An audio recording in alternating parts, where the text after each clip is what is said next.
My brothers and sisters, may the Lord be with you. A reading from the Holy Gospel according to Matthew. Jesus said to his disciples, I tell you, unless your righteousness surpasses that of the scribes and Pharisees, you will not enter into the kingdom of heaven. You have heard that it was said to your ancestors, you shall not kill, and whoever kills will be liable to judgment. But I say to you, whoever is angry with his brother will be liable to judgment. And whoever says to his brother Raca will be answerable to the Sanhedrin. And whoever says you fool will be liable to fiery Gehenna. Therefore, if you bring your gift to the altar and there recall that your brother has anything against you, leave your gift there at the altar. Go first and be reconciled with your brother, and then come and offer your gift. Settle with your opponent quickly while on the way to court. Otherwise, your opponent will hand you over to the judge, and the judge will hand you over to the guard, and you'll be thrown into prison. Amen, I say to you, you will not be released until you have paid the last penny. The Gospel of the Lord.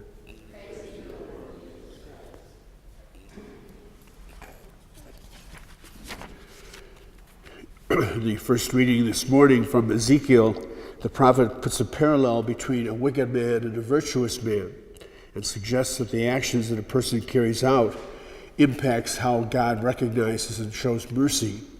And he suggests that if you are a virtuous man and you all of a sudden give up that virtue because you should know better, you know what the truth is, you know the way you should be acting, you should be held accountable for it.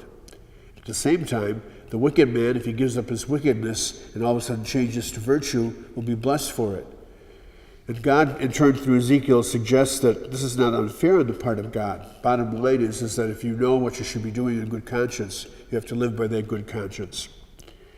Back in the seminary, when you had moral theology courses, it was very traditional to give some examples of how something could be objectively wrong and sinful, but not necessarily subjectively culpable, that a person could carry out an action and not be responsible for it.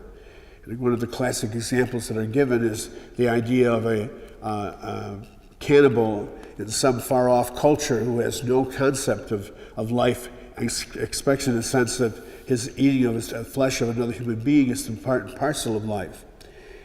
The action obviously is objectively wrong, but the quality and culpability on the part of that man is very different as compared to somebody like you or me who knows better and recognizes the wrongness of that act. Jesus picks up the same image in the gospel today in Matthew, where he suggests that the righteousness that sometimes is shown by the scribes and the Pharisees is not enough. He raises the bar higher. He suggests it's not just the point of killing your brother, it's also having some kind of ill will towards your brother that we are responsible for. It's sort of interesting that theme keeps showing up over the course of the gospel story, right down to the prayer which Jesus offers us in the Lord's Prayer, that we must forgive those around us, not hold any kind of person around us accountable, and in fact give them the kind of a just due and allow them extra space in their own journey before God. And if we do that, then we can expect God will do that with us. But in the same light, if we don't do that, knowing better that we should be, we will find ourselves not being blessed by God.